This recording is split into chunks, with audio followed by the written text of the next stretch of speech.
형편에 따라 벌금액 조정하자는 이재명 지사 왜 거짓을 섞는지 의문이다. 같은 벌금이라도 경제적 형편이 어려운 사람들에겐 더 큰 고통을 주니 형편에 따라 벌금액을 차등하자는 이재명 지사의 주장은 찬반을 떠나 검토해볼 수 있는 주장입니다. 그 취지에 사회적 공감대가 이루어질지, 경제력 파악이 용이해 실행 가능한지 등에 따라 판단이 달라지겠죠. 핀란드에서는 2015년 과속을 한 고소득 기업인에게 5만 4천 유로 약 7천만 원의 벌금이 매겨져 화제가 된 바 있는데, 이런 벌금 차등제는 소득에 따라 차등합니다. 벌금은 결국 소득으로 내야 하니 당연한 일이지요.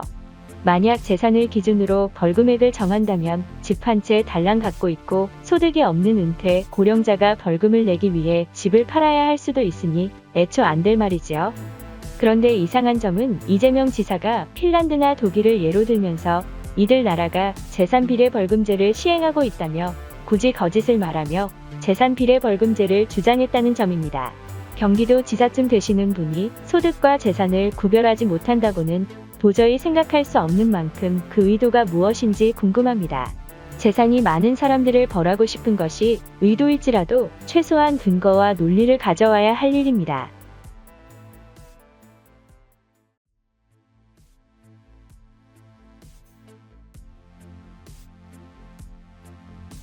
국민의힘은 소속 의원에게 한글 독해 좀 가르치십시오.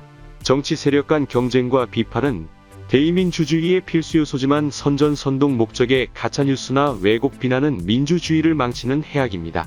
국민을 대표하는 공인으로서 누군가의 발언을 비판하려면 발언의 객관적 내용과 의미 정도는 파악해야 합니다.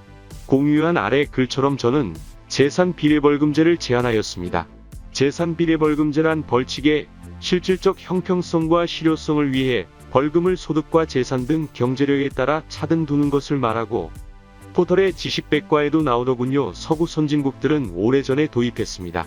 그런데 윤희숙 의원께서 벌금 비례 기준은 재산 아닌 소득이어야 한다고 주장하는 것까지는 이해하겠는데, 제 글을 두고 벌금은 재산에만 비례해야 한다고 주장했다. 핀란드는 차등 기준이 소득인데 재산 기준이라고 거짓말했다며 비난했습니다. 재산 비례 벌금제는 벌금의 소득과 재산 등 경제력 비례가 핵심 개념이고, 저는 재산 비례 벌금제를 재산에만 비례해야 한다고 하지 않았으며 오히려 소득과 재산에 비례해야 함을 간접적으로 밝혔습니다. 세금 등은 재산과 소득 수준에 따라 다르게 내지만 벌금은 총액 벌금제를 채택하고 있어 재산 비례 벌금제로 바꿔야 한다고 썼습니다. 제1야당 경제혁신위원장으로서 국민을 대표하는 헌법기관인 국회의원이라면 최소한의 양식은 갖추셔야 하고, 특히 1380만 경기도민의 공적 대표자를 거짓말쟁이나 무식쟁이로 비난하려면 어느 정도의 엉터리 논거라도 갖춰야 마땅합니다. 윤 의원님께서 재산 비례 벌금제의 의미와 제가 쓴 글의 내용을 알면서도 왜곡해 비난할 만큼 악의는 아닐 것으로 믿습니다. 결국 재산 비례 벌금제의 의미와 글 내용을 제대로 파악 못한 것이 분명하니 비난에 앞서 국어 독해력부터 갖추시길 권합니다. 국민의힘 국회의원님들께서 사실 왜곡과 억지 주장으로 정치판을 흐리는 게 한두 번이 아닙니다. 국민의힘은 소속 의원들의 언어 능력과 비판의 품격을 갖추는데 좀 더 신경 쓰시기 바랍니다. 링크해둔 글입니다. 형벌의 실질적 공정성을 위한 재산 비례 벌금제. 4월 25일은 법의 날입니다. 법은 공동체를 유지하기 위한 최소한의 규칙입니다. 그래서 법 앞에는 만인이 평등해야 하고 억울한 사람이 없도록 공정하게 집행되어야 합니다. 그러나 과연 현실에서도 법 앞에 만인이 실질적으로 평등한가 생각해보면 꼭 그렇지는 않습니다. 특히 벌금형이 그렇습니다. 현행법상 세금과 연금, 보험 등은 재산과 소득 수준에 따라 다르게 내고 있지만 벌금형은 총액 벌금제를 채택하고 있어 개인의 형편과 상관없이 획일적으로 부과하고 있습니다. 같은 죄를 지어 벌금형에 처해도 부자는 부담이 크지 않아 형벌의 효과가 떨어지고 빈자에게는 더 가혹할 수밖에 없습니다. 죄질이 나빠서가 아니라 벌금 낼 돈이 없어서 교도소까지 가는 상황도 생기고 있습니다. 인권연대에서는 이런 상황을 막기 위해 장발장 은행을 운영하고 있습니다. 경제력이 안 되는 사람에게 무담보, 무이자로 벌금을 빌려주는 것입니다. 그러나 보다 근본적으로 실질적인 공정성을 확보하기 위해서는 재산 비례 벌금제를 도입해야 합니다. 핀란드는 100년 전인 1921년, 비교적 늦었다는 독일도 1975년에 이 제도를 도입했습니다. 한국형사정책연구원 조사에 따르면 일반인 76.5%가 재산비례 벌금제 도입을 찬성할 정도로 우리나라도 사회적 공감대가 높습니다. 현재 소병철 의원님을 중심으로 형법 개정안이 발의된 상태입니다. 형벌의 공정성이 지켜지려면 하루속히 개정이 이루어져야 합니다. 많은 분들의 관심과 응원 부탁드립니다. 이재명 지사님, 먼저 개념을 분명히 이해한 후 국민에게 이해를 구하는 게 중요하지 한글 독해력 얘기할 때가 아닙니다. 개념을 구분하지 못하는 학생들에게 여기 틀렸네 하면 그러네요, 제가 이 점을 이해 못했었네요 하는 경우도 있지만 아니에요, 제 말 뜻이 원래 그거였어요 하는 경우도 있습니다. 두 번째 유형은 아직도 뭐가 문제인지 이해 못한 것이기 때문에 인내심을 끌어올려 다시 말해줘야 합니다. 재산비례 벌금이란 재산액에 비례해 벌금을 매긴다는 것입니다. 그런데 이제 와서 내가 말한 재산이란 소득과 재산을 합한 경제력이었다고 하는 건 단지 느슨한 해석 정도가 아닙니다. 소득과 재산의 구분이 정책에서 얼마나 중요한지 아직도 이해하지 못했다는 것을 내비친 겁니다. 국가에 내는 세금이나 벌금은 소득으로 내야 하기 때문에 소득에만 매기지 않고 재산까지 고려하는 것은 개념의 문제일 뿐 아니라 현재 우리 사회 극심한 갈등의 원천이기도 합니다. 일례로 얼마 전 조세재정연구원장이 보유세 낼 돈 없으면 집 팔아 세금 내고 이사 가야 한다고 했습니다. 이 정부의 일관된 철학인 재산 있는 사람 때리기를 대표하는 말입니다. 재산세, 종부세도 소득으로 내야 하는데 공시가격을 급속히 올려 재산 기준의 세금을 산정해 살던 집에서 내쫓긴다 해도 문제없다는 것이죠. 자기 국민에게 이런 말을 하는 나라는 없습니다. 벌금액의 재산을 고려하는 것은 찬반 여부 이전에 이것이 얼마나 큰 철학의 차이, 정책 방향의 차이를 내포하는 것인지를 분명히 알아야 한다는 뜻입니다.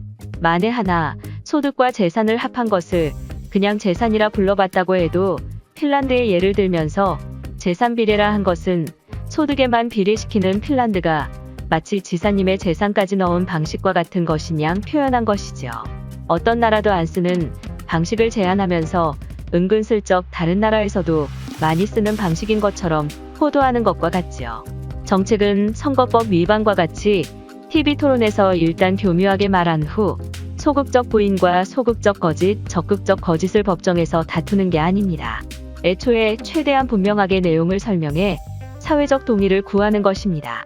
저는 소득이 적은 사람들에게 벌금액을 감경하는 것에 찬성, 벌금액을 소득이든 재산이든지 그것에 비례시키는 것에는 지금으로서는 반대합니다. 그러나 이 문제는 결국 사회적 공감대가 어떻게 형성되는지의 문제이기 때문에 정직하고 분명하게 각자의 주장을 내놓는 것이 무엇보다 중요한 시작점입니다. 개념을 분명히 해 독해의 여지를 남기지 않는 것, 나중에 문제 생기면 내 말 뜻이 그게 아니었다고 하지 않아야 한다는 것이지요.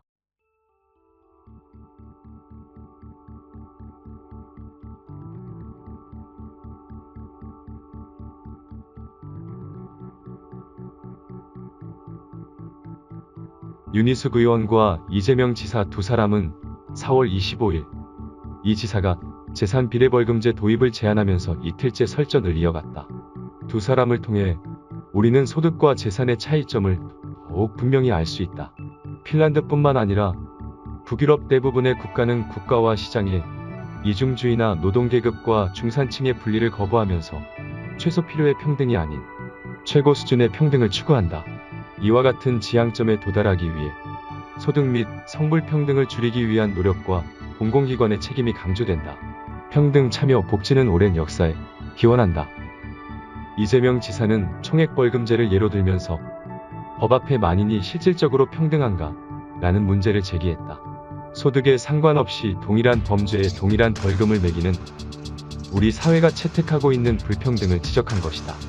말하자면 벌금의 경우 동일 범죄 동일 형량의 원칙이 어떤 사람에게는 과중하게 또 다른 어떤 사람에게는 매우 가볍게 느껴질 수도 있다. 핀란드 노키아의 안시반요키 전 부회장은 2002년 오토바이 과속으로 11만 6천 유로의 벌금을 낸 바 있다. 안시반요키는 헬싱키에서 모터사이클을 타고 시속 50km 제한 구간을 75km로 달리다 경찰에 적발돼 범칙금을 부과받았다. 25km를 초과한 속도로 안시 바누키의 벌금은 한 해 수입 1,400만 유로의 14일치에 해당되는 금액을 벌금으로 낸 일화로 유명하다. 윤희숙 의원은 소득이든 재산이든 그 기준에 비례하는 벌금 제도에는 반대를 표명했지만 사회적 공감대가 중요하다고 밝힘으로써 여지를 두고 있다.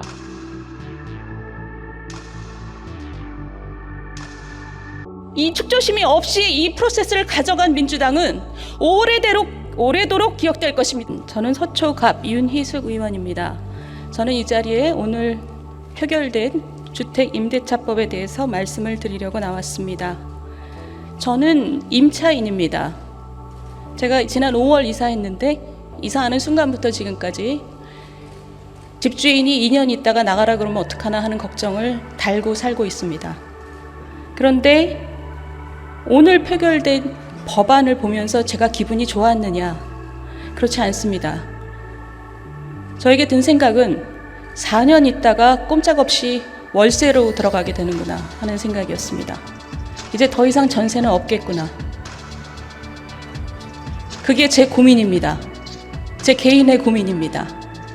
임대 시장은 매우 복잡해서 임대인과 임차인이 서로 상생하면서 유지될 수밖에 없습니다. 임차인을 편들려고 임대인을 불리하게 하면 임대인으로서는 가격을 올리거나 시장을 나가거나입니다. 그러면 제가 임차인을 보호하는 것을 반대하느냐? 절대 찬성합니다. 그러면 어떻게 해야 되느냐? 정부가 부담을 해야 됩니다. 임대인에게 집을 세놓는 것을 두려워하게 만드는 순간 이 시장은 붕괴하게 돼 있습니다.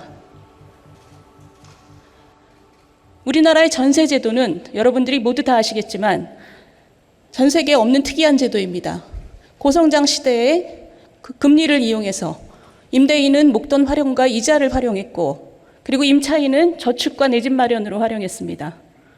그 균형이 지금까지 오고 있지만 저금리 시대가 된 이상 이 전세 제도는 소멸의 길로 이미 들어섰습니다.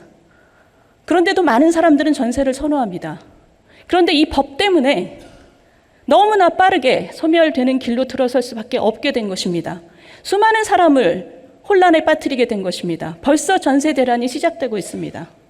제가 오늘 여기서 말씀드리려고 하는 것은 이 문제가 나타났을 때 정말 불가항력이었다라고 말씀하실 수 있습니까?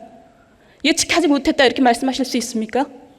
30년 전에 임대계약을 1년에서 2년으로 몰렸을 때 2년으로 늘렸을 때 단 1년 늘렸는데 그 전해부터 89년 말부터 임대료가 오르기 시작해서 전년 대비 30% 올랐습니다. 1990년은 전년 대비 25% 올랐습니다. 이렇게 혼란이 있었습니다. 그런데 이번에는 5%로 묶어놨으니 괜찮을 것이다. 지금 이자율이 2%도 안 됩니다. 제가 임대인이라도 세놓지 않고 아들, 딸한테 들어와서 살라고 할 것입니다. 조카한테 들어와서 살라고, 관리비만 내고 살라고 할 것입니다. 불가항력이고 전혀 예측하지 못했다. 100번 양보해서 그렇다 칩시다. 그렇다면 이렇게 우리나라 1,000만 인구의 삶을 좌지우지하는 법을 만들 때는 최소한, 최대한 우리가 생각하지 못한 문제가 무엇인지 점검해야 합니다. 그러라고 상임위원회에 축소심의 과정이 있는 겁니다. 이 축소심의 과정이 있었다면 우리는 무엇을 점검했을까요? 들으세요!